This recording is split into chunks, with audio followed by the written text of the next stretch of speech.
புதியதம் நேர்களுக்கு வணக்கம். மகா கலைஞர் எனும் கே பாக்யராஜ், அட்ரிபியூட் டு இயக்குனர் திரு பாக்யராஜ் அவர்கள். கதை, திரைக்கதை, வசனம், தயாரிப்பு, இயக்கம், பாடல்கள், நடிப்பு, வரிகள் என்று ஒவ்வொரு துறையிலும் தனக்கென தனி முத்திரை பதித்த உன்னத கலைஞர். இன்று அவர் நம்மிடையே இல்லாமல் போனாலும் அவரது படைப்புகள் என்றென்றும் நிலைத்திருக்கும் மிகப்பெரிய சகாப்தங்கள். நாளைய திரைக்கலைஞர்கள் அனைவருக்கும் இவை ஒரு மிகப்பெரிய ஆசானாக நின்று வழிவகுக்கும். கண்டிப்பாக. அதாவது இந்த ஸ்க்ரீன் பிளேயோடைய லயன் அப்படின்னு சொல்கிறதுல எவ்வளோ ஒரு ப்ரௌடான ஒரு விஷயம் இல்லை. ஸோ இன்றைக்கி திரைக்கதை மன்னன் பாக்யராஜ் அவர்கள் நம்ம கூட இல்லை அப்படின்னு நினைக்கும் போது எவ்வளோ ஒரு கஷ்டத்தை நமக்கு கொடுக்குதோ, அதே மாதிரி அவருடைய நண்பர்களும் அவங்களுடைய குடும்பத்தினருக்கும் அது எவ்வளோ ஒரு கஷ்டத்தை கொடுக்கும் அப்படின்றது நம்மளால் உணர முடியுது.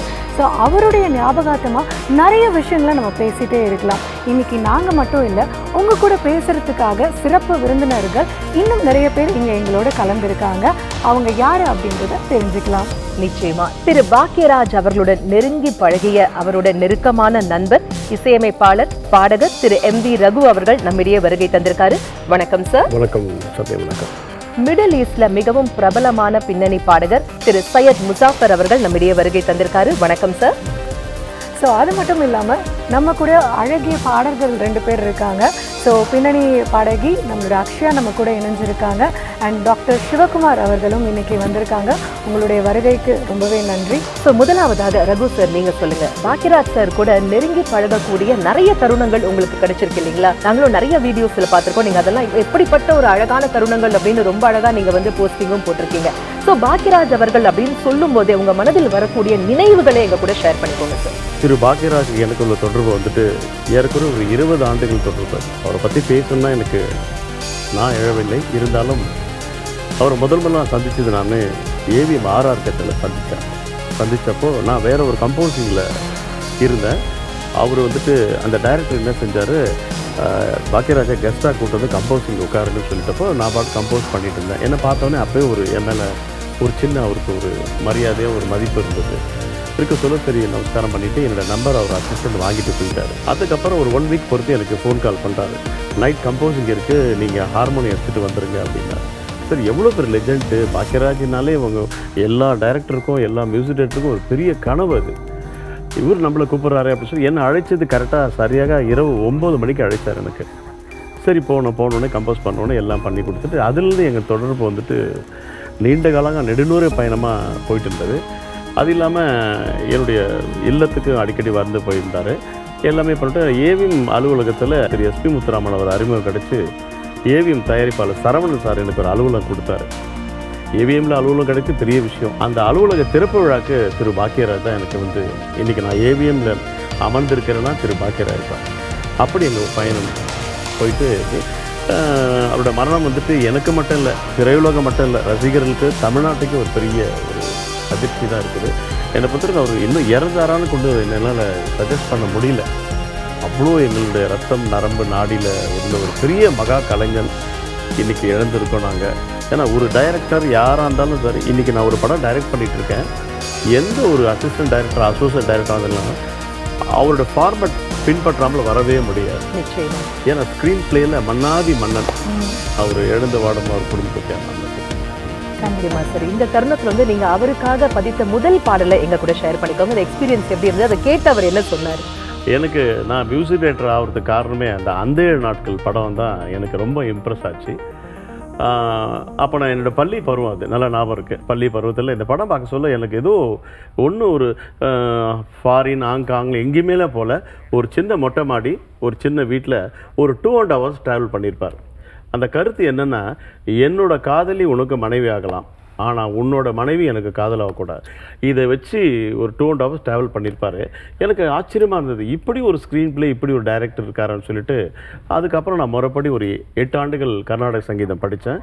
பியானோ ஒரு 8th grade பாஸ் பண்ணிவிட்டு மியூசிக் டைரக்டர் ஆகினேன். அவர் கூட ஒரு கம்போஸ் பண்ண ஒரு வாய்ப்பு எனக்கு இறைவன் கொடுத்தான். அது வாழ்க்கையில் மறக்க முடியாது. அவர்கிட்ட முதல் நான் வாசித்த பாடல் வந்து அவரே கேட்டார். அந்த நாட்களில் பற்றி ஒரு பாட்டு, அது உங்களுக்காக ஒரு 2 அந்த பாடல் வந்துட்டு என்ன பாடல் சார்? அதையும் சொல்லுங்க. கவிதை அரங்கேறும் நேரம் சொல்லிட்டு ஓகே. அந்த முதல் இது வந்து வாசிக்கிறேன். சசக நிசபா நிசாசா சச சமக நிசபா நிசாசா நீசா பப்ப பாப்பா பதமா மம்ம கமக கம கமணி பகாரி சாணி கவிதை அரங்கேறும் நேரம். அந்த பாடலில் நான் ஆரம்பித்தேன் என்னோடய கரியர். இன்னி வரைக்கும் நான் ஏவிஎம் ஸ்டுடியோவில் பிரமாதமாக நான் போயிட்டு இருக்கேன்னா நான் சாப்பிட்ற ஒரு பருக்கையும் திரு பாக்கியராஜருடைய நினைவுகள் தான். ரொம்ப அழகான பாடல் சார். நிஜமாவே இது காலத்தால் என்றுமே அழியாத கோலம் அப்படின்னே சொல்லணும். இந்த பாடல் எங்களுக்காக பாடுறீங்களா? நிச்சயமா. சசக நிசபா நிசாசா சச சமக நிசபா நிசாசா நிசச பப்ப பாப்பா பதவமா மம கமக கம கமரி பகாரி சானி சப்தஸ்வர தேவி உணரு இனி என்னில் வரகானம் அருளு நீ மழையில் மமனாவில் வாழு என் கழுவில் ஒளி தீபமேற்று சப்தஸ்வர தேவி உணரு. ரொம்ப நன்றி சார். ரொம்ப அழகாக இருந்தது இந்த பாடல் கேட்குறதுக்கு. திருப்பியும் பழைய ஞாபகங்கள்லாம் நமக்கு வர மாதிரி இருந்தது. அண்ட் அது மட்டும் இல்லாமல் இந்த இசையமைப்பாளர்களுக்கும் டைரக்டர்களுக்கும் நிறைய ஒரு கனெக்ஷன், ஒரு கெமிஸ்ட்ரி கண்டிப்பாக வேணும்ல சார். பாக்யராஜ் சாருடைய படங்களில் பாடல்களுக்கும் அதே அளவுக்கு வந்து அவர் ரொம்ப முக்கியத்துவம் கொடுப்பாரு. அப்படி இருக்கும்போது இசையமைப்பாளருடைய அவருடைய நெருக்கமும் அந்த பழக்கமும் எப்படி இருந்தது சார்? ஏதாவது உங்களுக்கு தெரிஞ்ச அனுபவங்களை சார்? கண்டிப்பாக அவர் கதை சொல்கிற விதம் வந்துட்டு எல்லா மியூசிக் டைரக்டருக்கும் உள்ளே இன்வால்வ் ஆகிடுவாங்க. அதிகபட்சம் அவர் கதை சொன்னார்னா நம்ப மாட்டீங்க, 10 நிமிடம் மேலே எடுத்துக்க மாட்டார். அவருடைய முழு கதையும் திருக்குறள் மாதிரி 2 வரிகள் தானே சார்? அப்படியே விஷுவலா தெரியும். ஓப்பனிங் ஸ்க்ரீன் ஆரம்பிப்பாரு, 10 நிமிஷத்துக்குள்ள கதையை முடிச்சுடுவார். அப்போதான் நினைச்சோம் இவர் ஏன் இவ்வளோ பெரிய இடத்துக்கு வந்தாருன்னா அவரோட உழைப்புங்க. சாதாரண உழைப்பு இல்லை, ஒரு சாதாரண கதை தான். அவரது வந்துட்டு ஒரு கண்ணாடி போட்டு ஒரு ஹீரோன்ற மகா ஒரு பெரிய இதுவாக இருப்பான், அது இல்லை. ஒரு கண்ணாடி போட்டு தன்னை இறக்கி கொண்டு ஒரு ஹீரோ ஜெயிச்சார்னா அது பாக்கியராஜ் தான். அது வேறு ஒன்றுமே இல்லை. அவருடைய கதையெல்லாம் பாருங்கள், ஃபேமிலி சென்டிமெண்ட் இருக்கும், அதில் வந்து நம்ம கலாச்சாரம் இருக்கும், கிளைமேக்ஸில் ஏதோ ஒரு மெசேஜ், நல்ல மெசேஜ் சொல்லியிருப்பார். அது மாதிரி அவர் கம்போசிங்கில் உட்கார சொல்ல அந்த டியூன் வாங்குகிற விதமே வேறு மாதிரி இருக்கும். ஃபஸ்ட்டு ஒரு டியூன் செலக்ட் பண்ணிவிடுவார், பண்ணிவிட்டு என்ன செய்வார், திருப்பி 2-3 பல்லவி சும்மா போடுங்களேன் அப்படின்வார். கேட்டால் அந்த ஃபஸ்ட்டு பல்லவி வச்சு செகண்ட் பல்லவி ஜாயின் பண்ணி ஒரு பல்வியை கொடுத்துருவார். ஸோ அவரை பற்றி சொல்லிகிட்டே இருக்கலாம். ஒரு நாள் போதுமா? உண்மைங்க சார், நான் அதை மாதிரி ஒரு நாள் போதுமா அவரை பற்றி அப்படின்ட்டு. பட் என்னை மனசுக்கு இன்னும் அவர் ஏதோ பக்கத்தில் இருக்க மாதிரி தான், அவர் இறந்த மாதிரி ஒரு ஃபீல் இல்லை. நிச்சயமா சார். உங்ககிட்ட வந்து பாக்யராஜ் சார் அப்படின்னு சொல்லும்போது 16 வயதிலே குறித்த இன்னும் நிறைய விஷயங்கள் பேசணும். அதற்கு முன்னாடி சையத் சார், உங்களுடைய அனுபவம், அதாவது பாக்யராஜ் சார் வந்து நீங்க நிறைய தடவை நேர்ல போய் பார்த்திருக்கீங்க இல்லைங்களா? அவருடைய பாடல்கள் அப்படின்னு சொல்லும்போது எண்ணில் அடங்காத எக்கச்சக்க பாடல்கள் இருக்கு சார். உங்க மனதை மிகவும் தொட்ட, உங்களுக்கு ரொம்ப நெருக்கமான பாடல் பாக்யராஜ் சார் பாடல் அப்படின்னாக்கா எந்த பாட்டு எங்களுக்காக பாட போறீங்க? ஓ நெஞ்சே நீதான் பாடும் கீதங்கள். இந்த பாட்டை பத்தி நான் சொல்றேன். திரைப்பட இசையமைப்பாளர் சங்கர் கணேசன் மியூசிக் பண்ண ஒரு அருமையான பாடல். பாக்யராஜ் கரியரில் இந்த ஒரு பெரிய மைல்கல் இந்த படம். அது அந்த பாட்டை நீங்கள் பாடுங்க. ஓ நெஞ்சே நீதான் பாடும் கீதங்கள், ஏனின்று நீர்மேல் ஆடும் தீபங்கள், ராகங்கள் சொல்லாதோ காதல் சந்தத்தை, ராகங்கள் சொல்லாதோ காதல் சந்தத்தை, சோகத்தில் தள்ளாடும் வேதை உள்ளத்தை, சோகத்தில் தள்ளாடும் வேதை உள்ளத்தை, ஓ நெஞ்சே நீதான் பாடும் கீதங்கள், ஏனின்று நீர்மேல் ஆடும் தீபங்கள். அதாவது இந்த சாங்கில் அந்த ஃபீல் இருக்கும். அவர் பாக்யராஜ் பாடும்போதே கண்ணில் அப்படியே தண்ணீர் இருக்கும். அப்படியே அதை சிரிச்சுட்டே அழுதுகிட்டே பாடுவார், ரெண்டும் சேர்ந்து பாடுவார். ஏன்னா லவ் ப்ளஸ் அந்த சோகமும் இருக்குது. So it was fantastic. Raghu sir பற்றி சொல்லணும்னா, நானே அவரோட ஷோ வந்து பார்த்துருக்கேன். பாக்யராஜ் சாரோட பாடும்போது ஸ்டார்டிங் எடுத்தவுடனே அந்த சொரம் எடுத்தவுடனே ரகு சார், பாக்யராஜ் சாரே சந்தோஷத்தில் எப்படி சிரிச்சிட்டார், ஆஹான்ட்டார். ஏன்னா அவருக்கு அவ்வளோ பிடிச்சி போச்சு அந்த இது. அப்படி tune on the tune plus voice ரெண்டும் சேர்த்து பார்த்தோன்னா ஒரே சந்தோஷத்தில் ஆழ்ந்துட்டார். ஸோ உங்களுடைய பாடலே இப்போ எங்களுக்கு கேட்கும்போது அந்த பழைய நினைவுகள் அப்படியே கொடுத்த மாதிரி இருந்தது சார். நம்ம திருப்பியும் அந்த பாடலை நம்ம பாடணும் அப்படின்னு நான் நினைக்கிறேன். கவிதை அரங்கேறும் நேரம் பாடல் ஸோ வரிகள்லேருந்து அழகாக ஆரம்பிச்சிடலான்னு நினைக்கிறேன். அதாவது இந்த பாடல் வந்து எந்த அளவுக்கு ஒரு இம்பாக்ட் ஏற்படுத்தியிருக்கு அப்படின்னாக்கா, அதுல வந்து பாக்கியராஜ் சார் அந்த படத்துல ஹார்மோனியம் வச்சு வாசிச்சிருப்பாரு இல்லைங்களா? இப்போ நீங்க வாசிக்கும் போது தான் தெரியுது இதனுடன் வெளிப்பாடாகத்தான் அது இருந்தது அப்படின்னு எங்களுக்கு புரியுது சார். அவ்வளவு அழகான ஒரு கெமிஸ்ட்ரி உங்க 2 பேருக்கும் இருந்திருக்கு. இப்போ அந்த அற்புதமான பாடல் நமக்காக சார் பாட போறாரு. Yes sir. கவிதை அரங்கேறும் நேரம், மலர் கணைகள் பரிமாறும் தேகம், இனி நாளும் கல்யாண ராகம், இந்த நினைவு சங்கீதமாகும். கவிதை அரங்கேறும் நேரம், மலர் கணைகள் பரிமாறும் தேகம். பார்வை உன் பாதம் தேடி வரும் பாவை ஆசை கூடி, பார்வை உன் பாதம் தேடி வரும் பாவை ஆசை கூடி, இனி காமன் பல்லாக்கில் ஏறி நாம் கலப்போம் உல்லாச ஊரில். உன் அங்கம் தமிழோடு சொந்தம், அது என்றும் திகட்டாத சந்தம். கவிதை அரங்கேறும் நேரம், மலர் கணைகள் பரிமாறும் வேகம். Thank you sir, thank you sir. ரொம்ப அழகாக இருந்தது கேட்க. ஸோ பாக்யராஜ் சாருடைய ஸ்க்ரீன் பிளே பொறுத்த வரைக்கும் அவருடைய நகைச்சுவைக்கு எந்த குறையுமே வச்சதில்லை. ஸோ ரியல் லைஃப்பில் அவர் எப்படி சார் இருப்பார்? ஒரு கதையை சுருக்கமாக சொல்லிடுவார், திருக்குறள் மாதிரின்றது சொல்லியாச்சு. அதையும் தாண்டி நண்பர்களிடம் எப்படி இருப்பார்? நல்ல கேள்விங்க அது. அவர் பேசிக்லி ஒரு ரொம்ப பொறுமையான மனிதர். அவர் ஸ்க்ரீன் ப்ளே பற்றி நான் சொல்கிறேன். ஆக்சுவலி 16 வயதினிலே ஸ்க்ரீன் ப்ளே வந்துட்டு முழுக்க அவர் தான். இது வந்துட்டு பாக்யராஜ் சார் என் எதிர்க்க சொன்னது.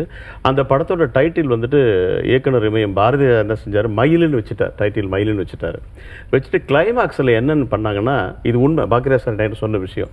கிளைமாக்ஸில் வந்துட்டு ஸ்ரீதேவி மேடம் இறந்து போய் ரஜினி சார் ஜெயிலுக்கு போகிற மாதிரி இருந்தது. இது சொல்லுவது, இது வந்து டைரக்டர் என்ன செஞ்சுருக்காரு, பாக்யராஜ் சார் என்ன செஞ்சுருக்காரு, வாய்ப்பே கிடையாதுங்க அப்படின்ட்டுருக்காரு. பாரதி ராஜா கொஞ்சம் உணர்ச்சிவசப்படக்கூடியார். அவர் என்ன செஞ்சார், நீ எனக்கு பாடம் எடுக்கிறியா அப்படின்னு சொல்லியிருக்காரு.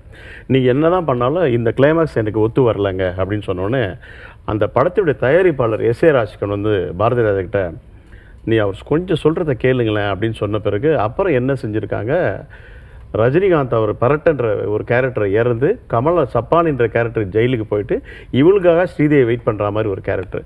அந்த டைட்டில் வந்துட்டு இவர் மயில் வச்சது வந்து அதுக்கும் ஒரு கான்ட்ரவர்சி வந்திருக்கு. அதுக்கும் டைரக்டர் என்ன செஞ்சுருக்காரு, என்ன நீ எல்லாத்தையும் மாற்றிட்டு இருக்க, ஆக்சுவலி நான் தானே டைரக்டர் அப்படின்னு. நீங்கள் தான் டைரக்டருங்க, இருந்தாலும் கொஞ்சம் மாற்றுங்க. சரி என்ன மாற்றலாம்? அந்த டாக்டர் கேரக்டர் என்ன சொல்லுவார், மயில் உன்னை பிடிக்கல, உன்னோட 16 வயசு தான் பிடிச்சிருக்கு அப்படின்னு சொல்லியிருப்பார். உடனே அந்த 16 வயசு டைட்டில் வச்சுருக்காரு. அது மாதிரி பாரதி ராஜாவுக்கு வந்துட்டு இவர் தான் ஃபுல் ஸ்க்ரீன் பிளே. புதிய வார்ப்புகள், சிகப்பு ரோஜாக்கள், கிழக்கே போகும் ரயில், அது மாதிரி பல இதுக்கு இவர் ஒரு கல்தூணாக இருந்திருக்கார். அது வாழ்க்கையில் மறக்க முடியாது. பல வெற்றி படங்களுக்கு பாரதி ராஜா சாருக்கு இவர் தான் மொழிதான் இருந்தார். நிச்சயமா இன்னும் நிறைய விஷயங்கள் உங்ககிட்ட நாங்க கேட்டு தெரிஞ்சுக்கணும் சார். அதற்கு முன்பாக ஒரு பாடல் எங்களுக்காக, அழகான பாடல், வான் மேகங்களே வாழ்த்துக்கள். அது வந்து அற்புதமான ஒரு பாடல் இல்லையா? அந்த பாடல் இப்போ கேட்டுட்டு நம்ம இன்னும் தொடர்ந்து பேசுவோம். நிச்சயமா.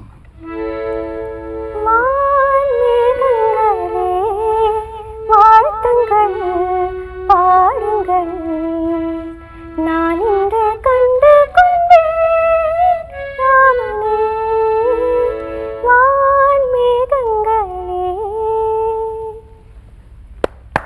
வான் மேகங்களே வாழ்த்துங்கள் பாடுங்கள், நான் இன்று கண்டு கொண்டேன் சீதையை. வான் மேகங்களே பாலிலே பழம் விழுந்து தேனிலே நனைந்ததம்மா, பாலிலே பழம் விழுந்து தேனிலே நனைந்ததம்மா, பூவிலே மாலை கட்டி சுடுவேன் கண்ணா, கூ குக்கு கூ குயில் பாடி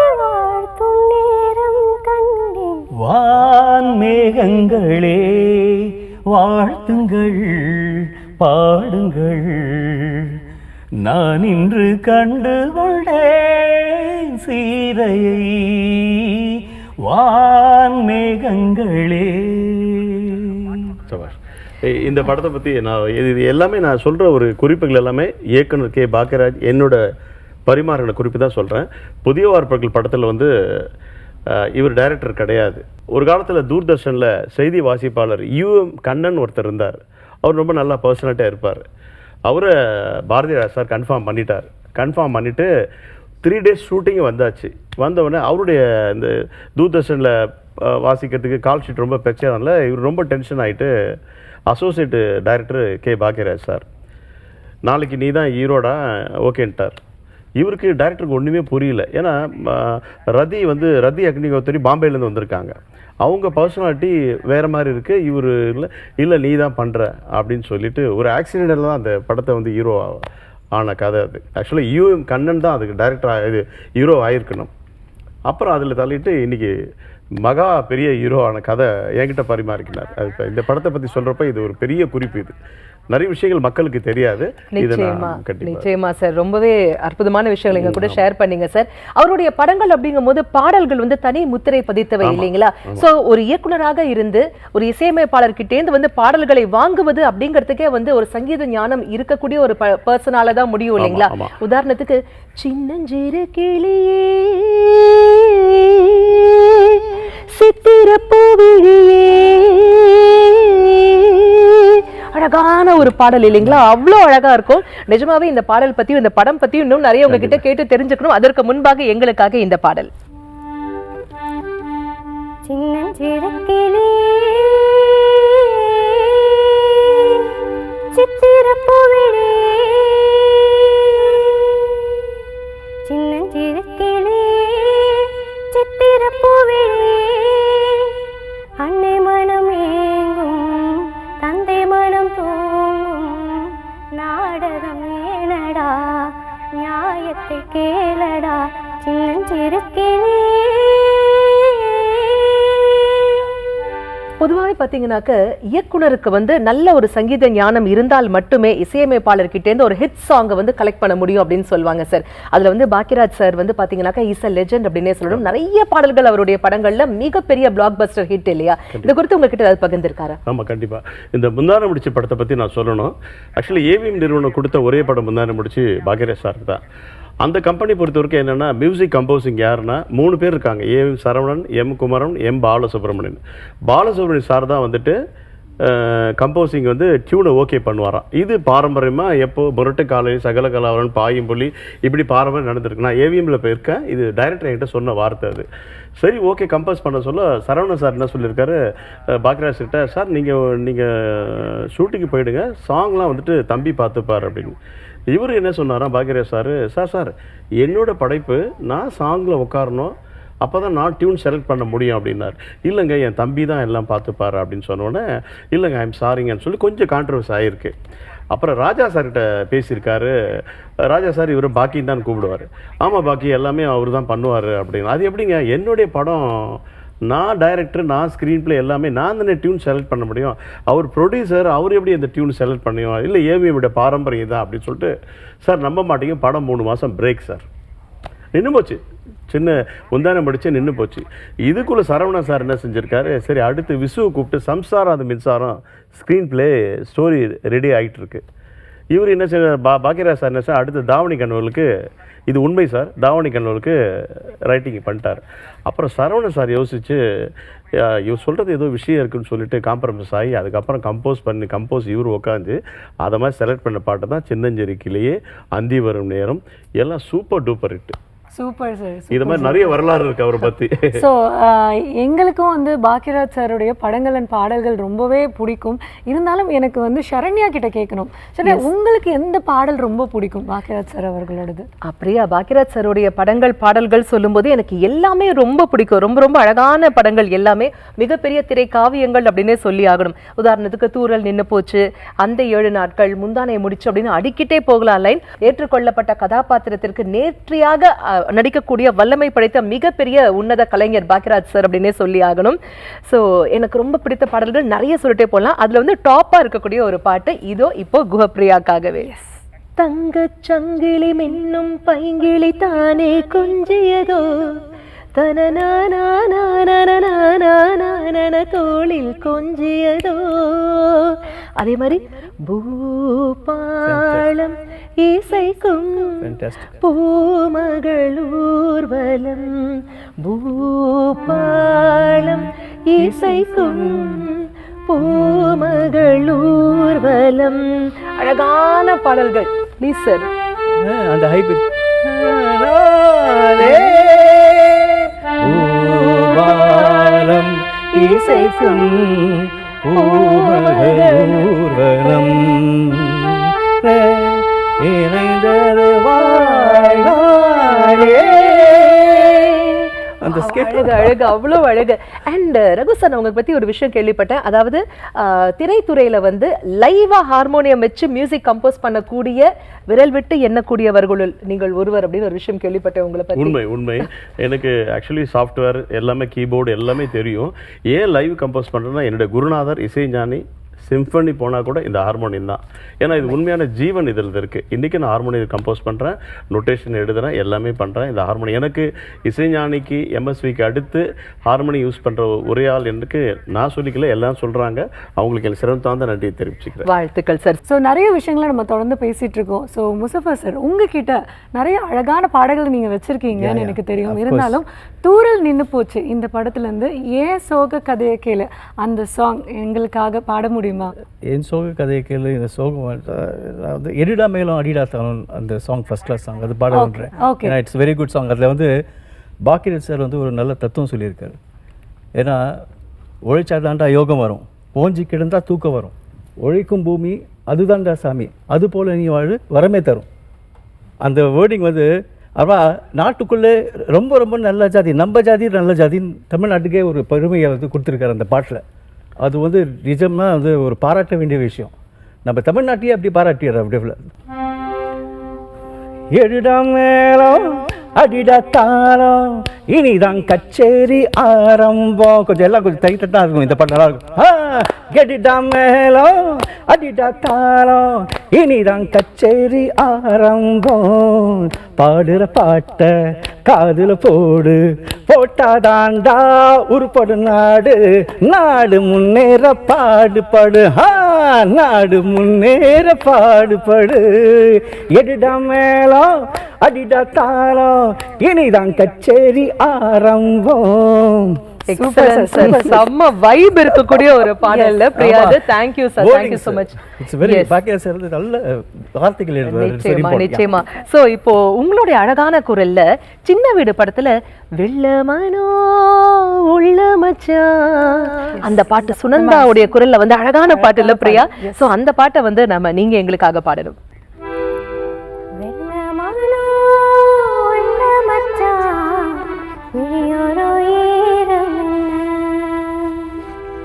பக்கத்திலே நான் இருந்தோம், துக்கத்திலே நீ இருந்தா, கரை சேரும் காலம் எப்போ? வெள்ளமானோ உள்ள மச்சான் நீயொரு ஈரம் என்ன? கள்ளமானா முள்ளு தச்சு கண்ணீரில் மூழ்குதடி, வெட்கத்தில நான் அழுத, துக்கத்தில நீ அழுத, கரை சேரும் காலம் எப்போ? கள்ளமானா முள்ளு தச்சு கண்ணீரில் மூழ்குதடி. ரொம்ப நன்றி சார், ரொம்ப அழகான பாடல். ஸோ தொடர்ந்து நிறைய பாடல்கள் நாங்களும் உங்ககிட்ட கேட்கணும்னு நினைக்கிறோம். அதுக்கு முன்னாடி ஒரு கேள்வி வந்துட்டு இருக்கு. அதாவது ஒரு வாழ்க்கையில் ஒரு மனுஷன் சக்ஸஸ் ஆகுறான் அப்படின்னா நம்ம எல்லாருக்குமே தெரிஞ்சிடும். ஆனால் அந்த ஃபெயிலியர்லையும் அந்த ஸ்டெப் ஆரம்பிக்கிற காலத்துலேயும் ஒரு ஜேர்னி இருந்திருக்கும்ல. ஸோ அந்த ஜேர்னி பாக்கியராஜ் சாருக்கு நிறையவே இருந்திருக்கு. ஸோ அவருடைய நட்பு வட்டாரத்துலேயும் அவரும் சரி, ஒரு டீ குடிக்க கூட காசு இல்லாத காலத்துலேருந்து அவர் வந்தவர். ஸோ அந்த மாதிரி ஒரு ஜேர்னியில் என்னைக்காவது உங்களுக்கு அதை பற்றி ஷேர் பண்ணியிருக்காரா? நிறைய ஷேர் பண்ணியிருக்காரு மேடம். அதாவது ஆக்சுவலி 16 வயதுலேயே சூப்பர் ஹிட் ஆயிடுச்சு. அதுக்கப்புறம் கிழக்கே போகிற ரயில் வந்துட்டு மெகா சூப்பர் ஹிட், ரெண்டுத்துக்கும் அசோசியேட் இவர் தான், டைலாக் எல்லாம் இவர் தான். அதுக்கப்புறம் சிகப்பு ரோஜாக்கள் ஸ்க்ரீன் ப்ளே கொஞ்சம் பண்ண லேட் ஆகும். இவர் என்ன சொல்கிறாரு, பாக்கியராஜ் நான் ஊருக்கு போயிட்டு வந்துடுறேன், எப்படியும் ஒரு 20 நாள் ஆகும்னு, சரி நீ போயிட்டு வந்த பிறகு பண்ணிக்கலாம் அப்படின்னு சொல்லிட்டு இவர் ஊருக்கு போயிட்டார். போயிட்டு வந்த பிறகு இவருக்கு மெசேஜ் ஆகுது, சிகப்பு ரோஜாக்கள் ஷூட் போகிற மாதிரி இருக்குது அப்படின்னு சொல்லிட்டு இவர் ஊர்லேருந்து அவசரமாக வந்து பார்த்தா பாங்கர ஹோட்டல் எதிர்க்க ஒரு பங்களாவில் ஷூட் போயிட்டுருக்கு. இவருக்கு ஒன்றுமே புரியல. பாக்யராஜ் சாருக்கு நிற்கிறாரு, டைரக்டர் பக்கத்தில் நிற்கிறாரு. எப்போவுமே இவர் ராஜன் கூப்பிடுவார் டைரக்டர்.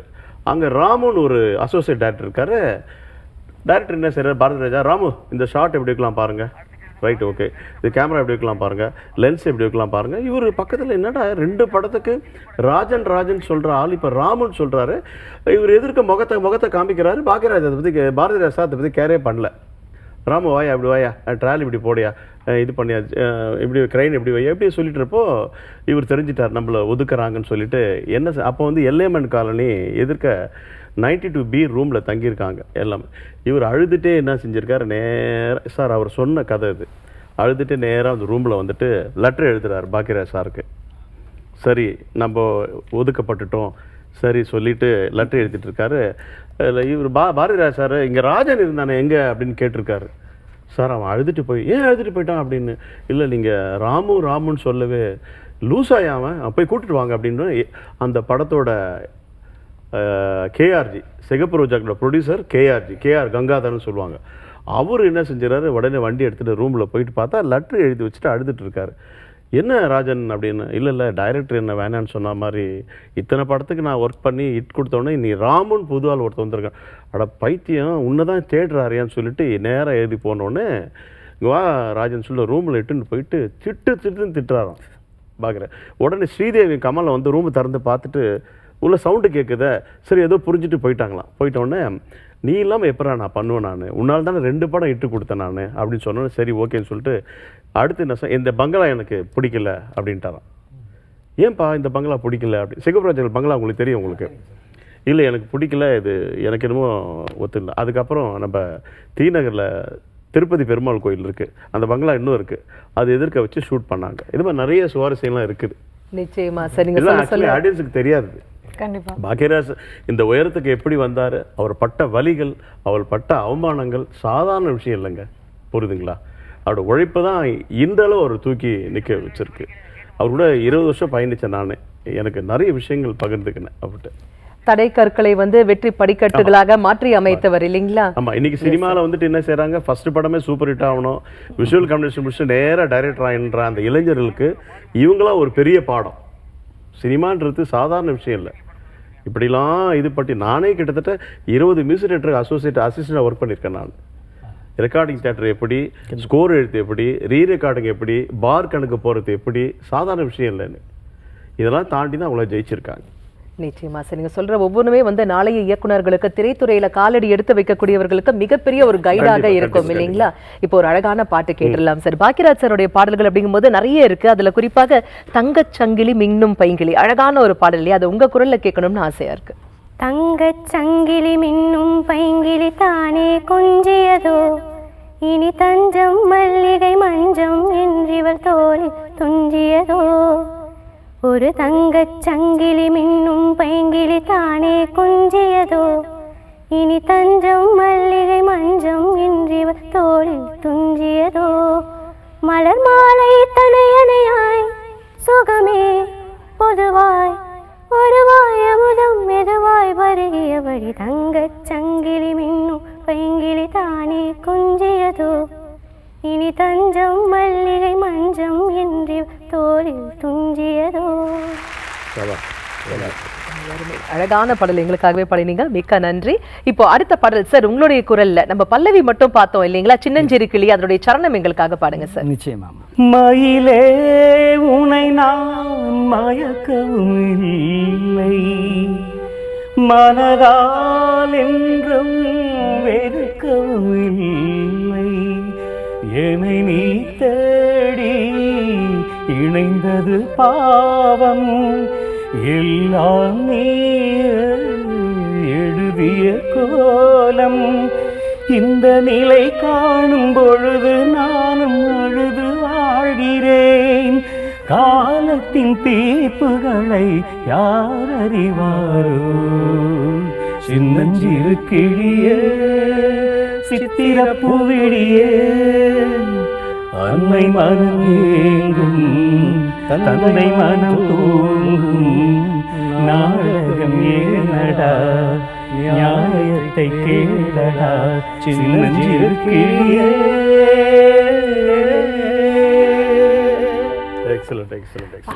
எவ்வளவு அழகான பாடல்ல. நிஜமாவே இந்த பாடல் வந்து திரும்பி திரும்பி கேட்டுட்டே இருக்கலாம் போல இருக்கு. அவ்வளவு அழகான ஒரு பாடல் இல்லையா பிரியா? அவர்கிட்ட கிரேட்னஸ் என்னன்னா எக்ஸ்பிரஷன்ஸ் வந்து சாங் என்ன அந்த சீன் இருக்கோ அதே மாதிரி அந்த எக்ஸ்பிரஷன் இருக்கும். என்ன இருக்கும் சார்? இந்த சின்னஞ்சிறு கிளியே அது அந்த எக்ஸ்பிரஷன் கொண்டு வர்றாரு. அது பாக்கியராஜ் சார் கிட்ட அது கிரேட். நிச்சயமா அழகான ஒரு பாடல். அந்த அந்த சிச்சுவேஷனுக்கு ஏற்ற மாதிரியான டியூன் அண்ட் மெட்டைம் பாடல் வரிகள் எல்லாமே வந்து அவ்வளவு அழகா இருக்கும் இல்லையா? யாரு கேட்டாலுமே பாடணும் அப்படின்னு தோணும். எனக்கு இந்த பாட்டை கேட்டோன்னே ரெண்டு வரிகள் பாடணும் தோணுது. நிச்சயமா. சின்னஞ்சிறு கிளியே சித்திரப்பூவிழியே சின்னஞ்சிறு கிளியே சித்திரப்பூவிழியே உன்னை எண்ணி நானும் உள்ளம் தடுமாறும் வேதனையே நடா வேடிக்கை தானடா சின்னஞ்சிறு கிளியே சித்திரப்பூவிழியே. மனதை உருக்கக்கூடிய அருமையான ஒரு பாடல். நல்லா இருந்தது. கேட்கறதுக்கே அவ்வளோ மெஸ்மரைசிங் இல்லை அந்த வரிகளும், அதுவும் சரண்யா மாமோட வாய்ஸோட கேட்கறதுக்கு எனக்கு ரொம்பவே பிடிச்சிருந்தது. Thank you so much. ஸோ நிறைய விஷயங்கள் நம்ம இன்னைக்கு பேசணும். பாக்கியராஜ் சார் அவருடைய ரசிகராகவும் அவருடைய நண்பராகவும் அவருடைய பாடல்களையும் நிறைய விஷயங்களை நம்ம தொடர்ந்து பேசிட்டே இருந்தோம். இதை பேசணும்னா இந்த ஒரு நாள் பத்தாது, நம்ம பேசிக்கிட்டே இருக்க வேண்டியதுதான். நிச்சயமாக நம்ம நிறைவாக ஒரு பாடல் மட்டும் கேட்போமா பிரியா? ஏன் சோக கதையை கேளு தாய்க்குழமை. இது வந்து மறக்க முடியாத ஒரு ஹிட் சாங் இல்லையா பாக்கியராஜ் சாரோட இது. சோ அந்த பாடல் தூரல் நின்று போச்ச படத்தில் இடம்பெற்ற அந்த அழகான பாடலோட இந்த நிகழ்ச்சியை நம்ம நிறைவு பண்ணலாம். இந்த பாடல் பத்தி சொல்லணும்னா மக்கள் திலகம் எம்ஜிஆருக்கு அப்புறம் லேடிஸ் கிரௌடை கேட்ச் பண்ணது கே பாக்கியராஜ் சார் தான். அது ஒரு லேடிஸ் ஆடியன்ஸ் தேட்டருக்கு வர வச்சது பாக்கியராஜ். எஸ்பெஷலி இந்த பாட்டு இன்றைக்கும் லேடிஸில் வந்து பெண்களுக்கு மூத்தவர் முதல் இளையவருக்கு எல்லாருக்கும் பிடிக்கிற ஒரு பாட்டு. இது ஒரு மெசேஜும் சொல்லியிருப்பார். பாடுங்க சிவகுமார், பாட்டை கேட்கலாம். ஏன் சோக கதைய கேளு தாய்க்குலமே, ஆமா தாய்க்குலமே, நம்ம தாய்க்குலமே, அத கேட்டாதான் தாங்காதம்மா உங்க மனமே, ஆமா உங்க மனமே, ஆமா உங்க மனமே. இந்த ஒரு பொண்ண நம்பி என் மனச திறந்து வச்சேன், சொந்த ஒரு சாதீசனா அத்தனையும் மறந்து வந்த என் சோக கதைய கேடு தாய்க்குலமே, ஆமா தாய்க்குலமே, நம்ம தாய்க்குலமே, இத கேட்டாதான் தாங்காதம்மா எங்க மனமே, நம்ம எங்க மனமே. ரொம்ப ரொம்ப ரொம்ப நன்றி சார். இன்னைக்கு நம்மளுடைய மகா கலைஞன் பாக்கியராஜ் நிகழ்ச்சியில் நம்ம கூட நம்மளுடைய விருந்தினர்கள் எல்லாருமே நிறைய விஷயங்களை பேசிகிட்டு இருக்கோம், பாடல்களையும் நம்ம கேட்டுட்டு இருக்கோம். நிச்சயமாக அழகான அவருடைய நினைவுகளை எங்க கூட பகிர்ந்துக்கிட்டீங்க சார். இந்த நிகழ்ச்சிக்கு வந்தமைக்கு மிக்க நன்றி. முதற்கண் புதியுகம் தொலைக்காட்சி நிறுவனருக்கும் ஊழியர்களுக்கும் திரைக்கதை மன்னன் என்னோட குருநாதர் கே பாக்கியராஜ் அவர்களை பற்றி எனக்கு ஒரு சந்தர்ப்பம் கொடுத்து கண்ணீரஞ்சலி மற்றும் அவருக்கு நினைவுந்தலை நீங்கள் பரிமாறுக்கிறதுக்கு உங்கள் அனைவருக்கும் என் சிறந்தார்ந்த நன்றி தெரிவித்துக் கொள்கிறேன். நன்றி சார். சையத் முசாஃபிர் சார், இந்த நிகழ்ச்சிக்காகவே நீங்க எங்களுக்காக மிடில் ஈஸ்ட்லேருந்து வந்திருக்கீங்க, உங்களுக்கும் மிக்க நன்றிகள். ஒரு இம்பார்ட்டண்ட் ப்ரோக்ராம் பாக்கியராஜ் சாரோட ப்ரோக்ராமு புதியுகம் சேனல் நடத்துறதுக்கு ரொம்ப நன்றி. It was a great program and questions and answers was fantastic. எல்லாருக்கும் எங்களோட நன்றி. மிடில் ஈஸ்ட்லேருந்து வந்ததுக்கு ரொம்ப சந்தோஷம். இந்த ப்ரோக்ராமில் கலந்து கொண்டு தேங்க்யூ. நன்றி, ரொம்ப நன்றி சார். அதே மாதிரி டாக்டர் சிவகுமார் அவர்கள் உங்களுடைய பாடல்களையும் நீங்கள் எங்களுக்காக பாடினீங்க, ரொம்ப ரொம்ப நன்றி. அண்ட் அதே மாதிரி அக்ஷயா, நீங்களும் இன்னைக்கு எங்களுடைய நிகழ்ச்சியில் கலந்துக்கிட்டதுக்கு ரொம்ப நன்றி. இன்னைக்கு இந்த நிகழ்ச்சி பார்த்தீங்கன்னாக்க இயக்குனர் திரு பாக்கியராஜ் அவர்களுக்காகவே நாம செய்த ஒரு மிகப்பெரிய நினைவாஞ்சலி, ஒரு ட்ரிபியூட் இல்லையா? மீண்டும் அடுத்த நிகழ்ச்சியில் நாம் அனைவரும் இணைவோம். இந்த உலகில் திரை என்பது இருக்கும் வரை பாக்கியராஜ் அவர்களின் படைப்புகள் என்றென்றும் நிலைத்து நிற்கும் என்பதில் எள்ளளவும் ஐயம் கிடையாது. அடுத்த நிகழ்ச்சியில் இணைவோம். அதுவரை நன்றி, வணக்கம்.